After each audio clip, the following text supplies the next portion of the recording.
The purpose of this presentation is to explain what the case study on the President's Emergency Plan for AIDS Relief is about, what the rationale is behind this module, and to go through the background readings a bit so you understand what to be looking for in each of them.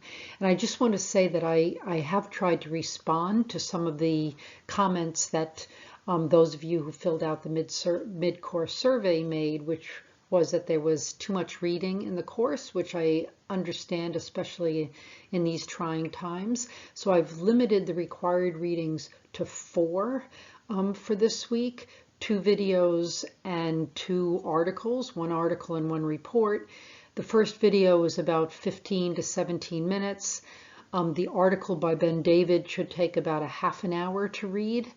Then the interview with Dr. Burks is about an hour, but I'm hoping you can pace yourself and listen to it at different times over the course of the next 10 days.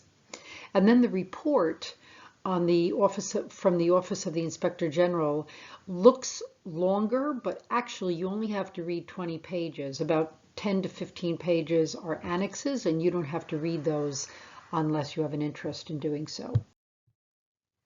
So the purpose of the case study is understanding the impact of U.S. investment on the evolution of global policies and programs related to HIV/AIDS.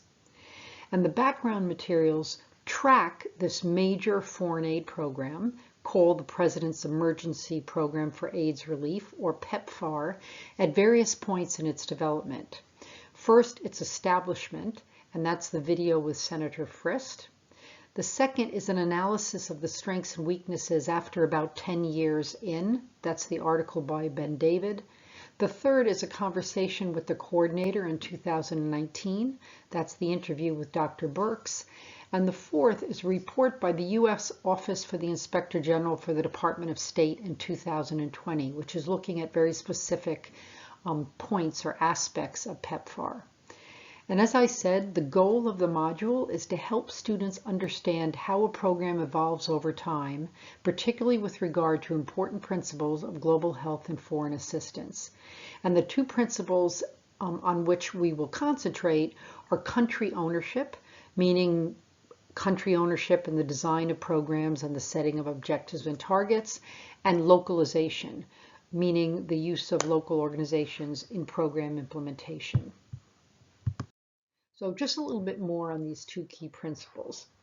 By country ownership, and I'm sure some of you have looked at this issue in other courses, but it really refers to national authority or national lead in the participation, or national participation, I should say, in the design of programs.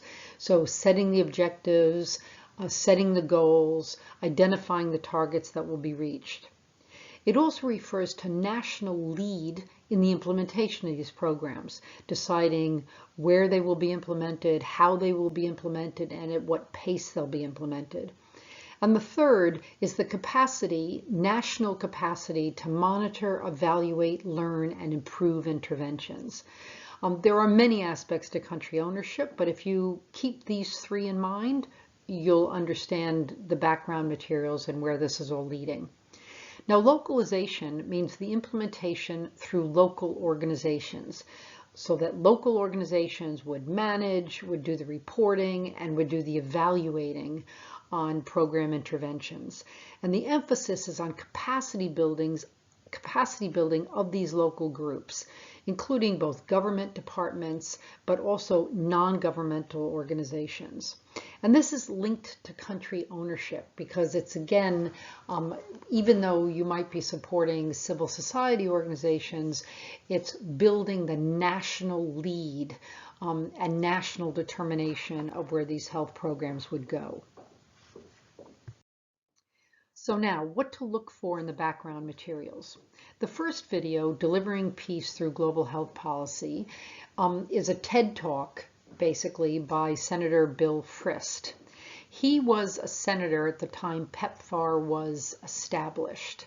And actually, he was very important in helping to think it through, as he says. Now, part of the video maybe too much of the video is on other parts of his personal background, but the last 2/3 of it does talk about how this program was conceived and the surprise and the size of this program and really the breakthrough that it was. I wasn't at the State of the Union address when President Bush talked about it, but I did represent UNAIDS at the launch of PEPFAR a couple of months later. And it was huge. It was $15 billion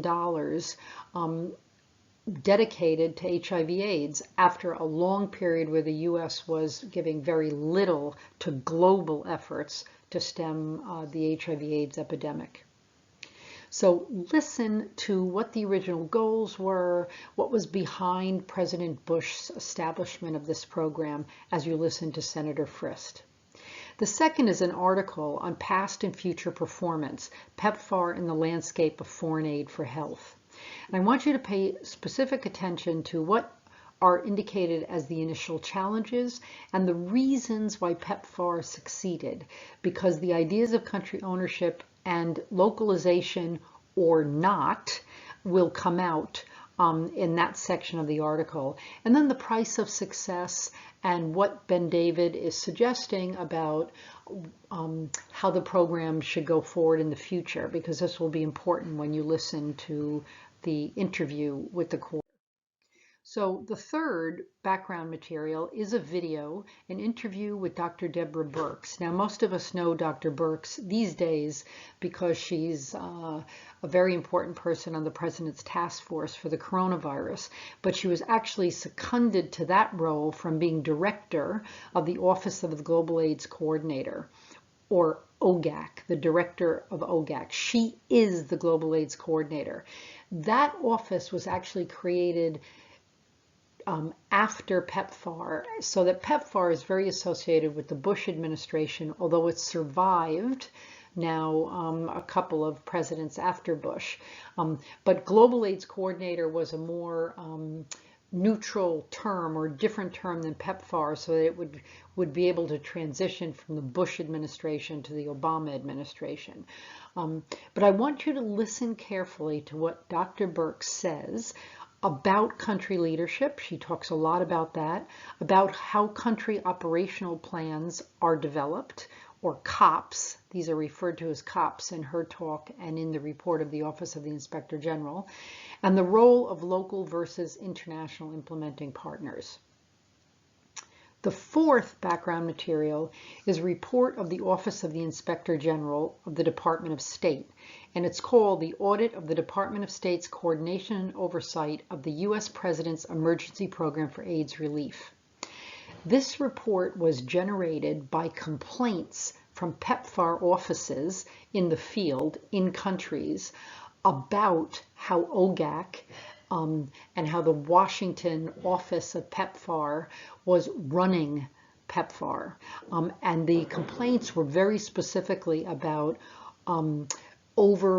overrunning country ownership of goals and targets, of interfering in the development of COPs, and in pushing localization at too fast a rate. And this is really an interesting debate. I'm on the board of one of the implementing partners of PEPFAR, which is sincerely dedicated to building national capacity, but thinks that the targets that PEPFAR have set up for localization, which is basically to have 70% of PEPFAR funding go through local organizations by the end of 2021, they believe that's too fast and will not be able to be done responsibly. So I want you to read through and listen to Dr. Birx's view of this, and then what the country teams are saying through the Office of the Inspector General report.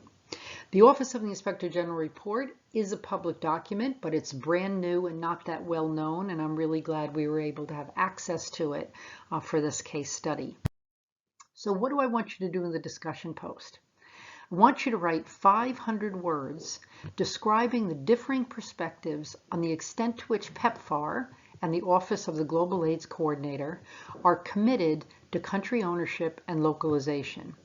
Include in your analysis issues such as the consequences of different understandings of important principles, such as these, why different stakeholders might have differing perspectives, and if and how these differences can be reconciled. So would greater consensus on and commitment to these principles improve the impact of a program like PEPFAR? And I'm not asking this as a rhetorical question, because there is a point of view that to have differing perspectives and to have debates on these issues is actually a healthy thing and is inevitable. And others saying that these differing perspectives on these important principles are having a very negative impact on the program. So I want you to think that through by a careful reading and listening to these background materials. I hope you enjoy the case study.